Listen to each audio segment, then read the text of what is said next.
She is the only one who filled out the voter's guide, the only judge candidate, not judge, we have other judges in the room, sorry. The only county judge candidate that filled out our voter's guide. So make sure and download the QR code. It's hard to read on the phone, so look at it on the computer. So, okay, let's go ahead and get started. Okay, are we still Sit down. Oh, Carrie knows nothing about tonight, okay? So this is all me. So if something's wrong, it's on me. No, it was such a treat not to have to run the meeting. Okay, we're going to start here with the first question. Let me get, where's Chris? Okay. We're going to do 3 minutes for the first question, 2 minutes for the remaining question. So we're going to start with introduce yourself. By the way, just because I know her doesn't mean I'm going to go easy on her, okay? I'm going to tell her some hard stuff. Introduce yourself and tell us a little bit about you personally. This can include your accomplishments, family, faith journey, and or why you're here today. Very cool. Well, hey, good evening. So I'm Carrie Perrien Smith, and I'm usually the person who runs the meetings and helps put together everything in the background. So it's such a treat tonight to get to participate in the marketplace of ideas. I am married to my husband Tom, and we play music, and he is retired, so I have a lot less time than I used to have. Isn't that funny how that works? And I'm mom to Darcy, and we have 2 grandchildren, and we just have a super fun life. And one of the most beautiful things that God has given me is the chance to work in our community. I spent 15 years in corporate America, split between Texas Instruments and Walmart. And I got a chance to work for those companies at such a great period of time within the companies. Learned a lot, and then I got a chance to come out and be self-employed. And it was a time when I was finishing up my master's in business administration, like 20 years ago. It's been a really long time. And I had always wanted to be active in the community. I have, one of my goals was to be able to do some philanthropy. And we don't make a ton of money, but we really wanted to give. And then to be able to have the opportunity to come out and serve in leadership roles in the community. And, kind of put muscle in where I was already giving money. And so we give most of our money out of our charity fund to local organizations. And that's shifted over the years. But I think the most meaningful thing was I built my entire leadership resume working out in the community, motivating people who have no reason to come to work with you except for your ability to cast vision and to be organized and to have all of those leadership traits.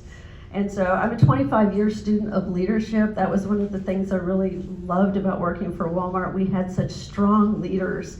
And to be able to work in training and communications and to be able to perpetuate the company culture back then, it was really amazing. And to be able to work in the company during those years post Sam Walton, where they were still memorializing him, but we were trying to hold on to the culture.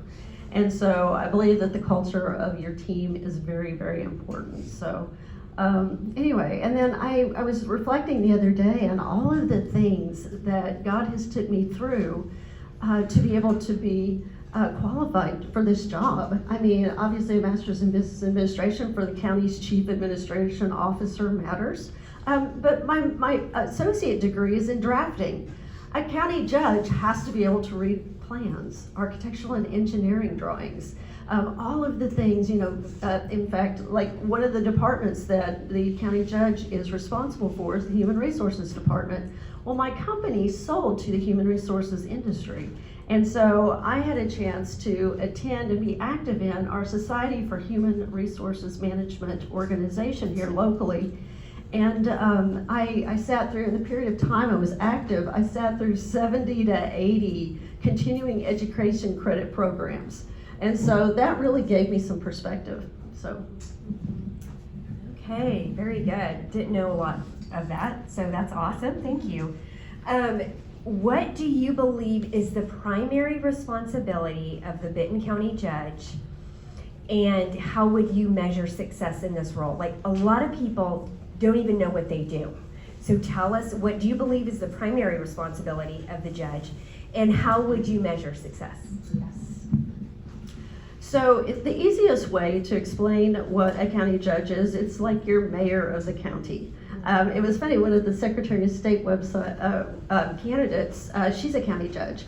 And she said, I define it as the governor of the county. I had never thought of it that way, but as your chief administrative officer, and that is the person who makes sure all of those support teams that are out there, your human resources department, your information technology department, your roads, make sure that you have, everything that you need to for facilities. We spend 70% of our budget on criminal justice and public safety, but the facilities have to be right for that. And we have a great facilities team. I've had a chance in 7 years on the quorum court to be able to see how responsibly everything is done. Now, I would tell you that we are at a pivotal time in Benton County. And we are very shortly, my math says 3 to 4 years, going to be the most populated county. I would say it would be sooner than that, but there are people moving out because they can no longer afford to be here. And so some of them are migrating back to where they came from because they can actually get a house. And maybe they have family that surrounds them there, so they don't have to spend all that on daycare. Or maybe moving to somewhere cheaper, one of them can stay home. I mean, that is a disappearing dream here.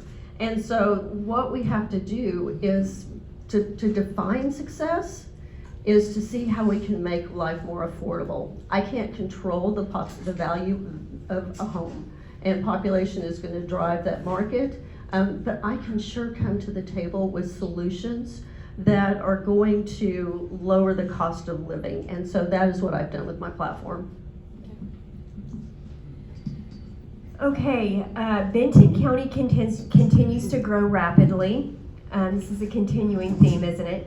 How will you balance the need for services and infrastructure while protecting taxpayers from unnecessary tax increases?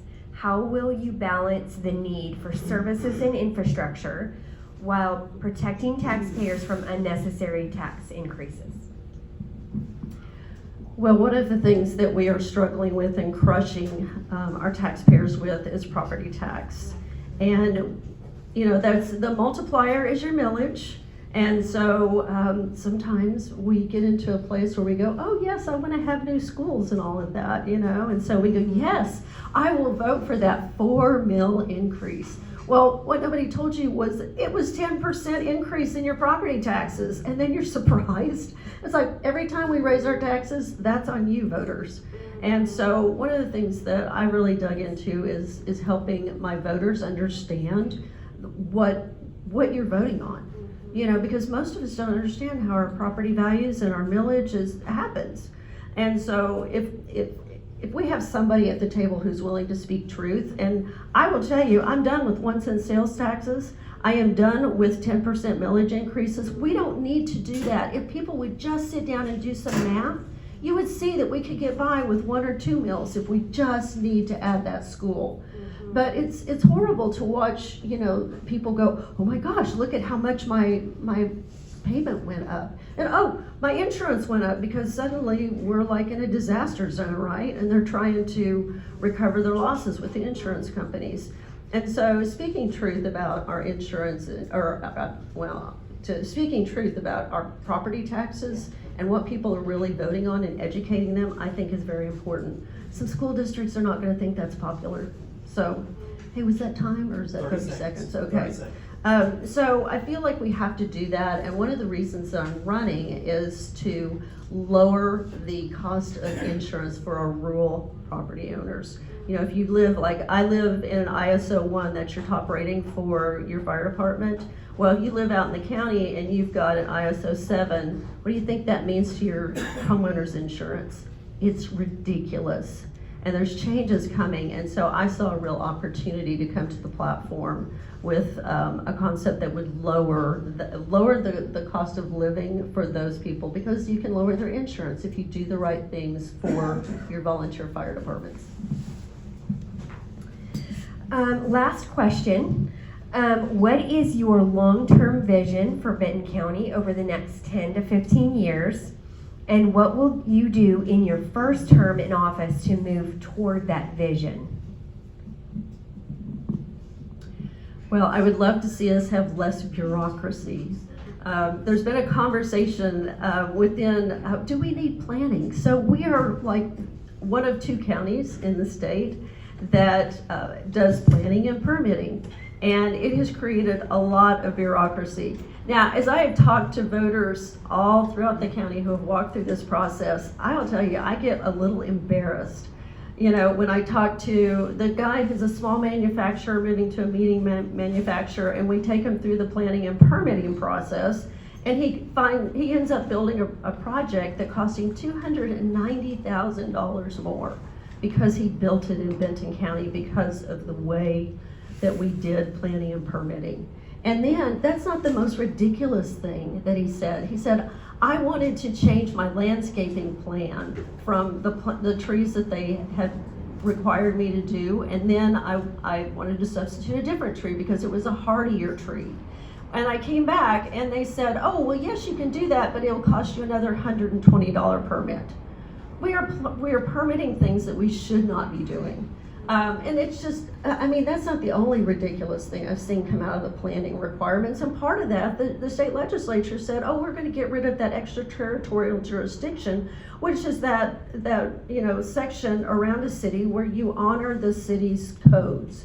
I'm sorry, in the city limits of Rogers and Bentonville, I've watched us roll out land use plans that are creating so much bureaucracy. It is not fair that we would ask that our people that live out in the county, most of the time on purpose because of getting away from bureaucracy, right? We shouldn't be asking them to do that. So there are a lot of different things on my platform. I would invite you to go to my website. I have 11 items, and I will tell you we didn't talk about it, but the most important thing out there to the voters is stopping recidivism, and that's the revolving door that keeps restocking the population out in Benton County Jail. 100 people sleep on the floor every night, at least, because we are overcrowded. And if we could address recidivism and bring that number down, that would be significant. That might even be that 100 people.